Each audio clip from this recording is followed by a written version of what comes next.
In this tutorial, we're going to focus on the properties element of Maestro. So to get to the properties, you can either come down to the property directory here, and this will allow you to scroll through all of your properties. Or if you're searching for a specific property, you can search in the search box and then select the one that you're looking for. So we want 327 South 8th Street. We'll go ahead and edit this property. And with all of the properties, we've got the ability to mark whether this is owned by a contact or a business. So if this is owned by a contact, this owner box will pull data from our contact directory. If it's a business, it will pull from the business directory. In this case, it's owned by Barb, who's a contact, and so we can put that information into the system. We want to go through and put the basic information here. We can add our longitude and latitude. If we've got parcel number, we want to select what type of land use this is. If we know that, we can put in square footage, number of floors, residential units. If it is a residential only property, so it's not going to have any businesses, we would want to check that box, and that will kind of remove it from the occupancy statistics of the district. That way we're not counting units that aren't available for commercial use. We can put in that this has 4 commercial units. It's a part of Central Business District East. It's a part of that special service area, and it's in the D2 zoning. Now again, those are all fields that we had to enter in that 101 onboarding session to set up the system. It's not in an enterprise zone, so we will check that box and remove that. There is space for lease, and so we want to have that, and we can put in the asking price here, and then we can put in the assessed market value.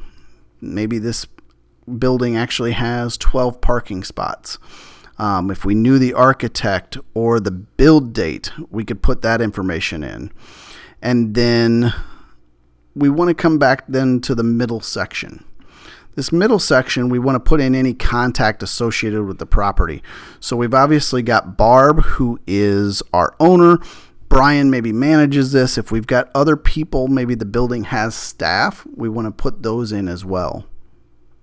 With our registries, these are subsets of properties. So it's kind of similar to involvements, but specific to properties. And so this revolves around things like National Register of Historic Places, local landmark districts. If you've got a trail district or your district has zones, this is a great way to kind of identify those properties so that we can use that in the reporting and the advanced searching as well.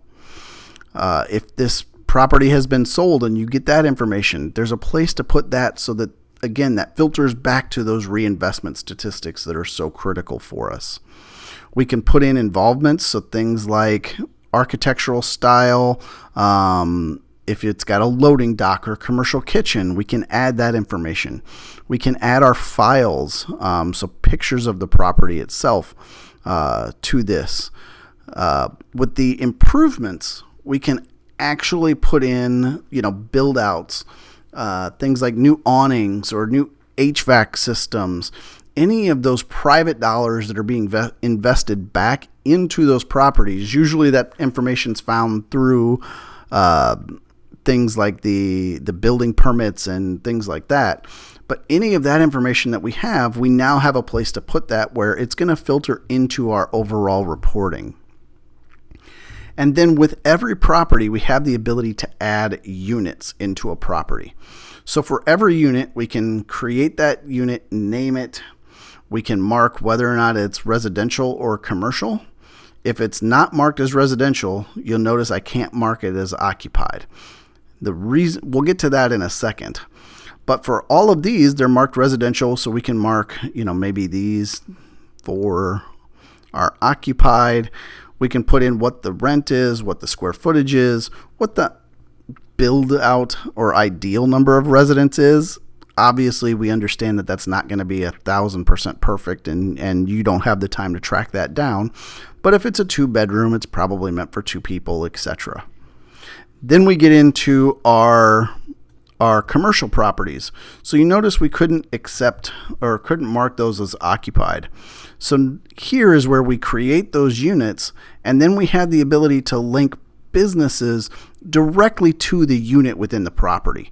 And so we know here we've got J, K, and L that were all occupied. So that means that I is a vacant unit, and the system will identify that when we do our advanced searching to identify vacant units. And so the more detail we can put in here as far as square footage, rent, if there's notes about a particular section, maybe this is the property that has the commercial kitchen or the unit, we can enter all of that information in, and then it's available to us when we go to do our searching and reporting. We know that properties are one of those things that last generations. They will outlast all of us, we hope anyway. And so we're the caretakers of those while we're here.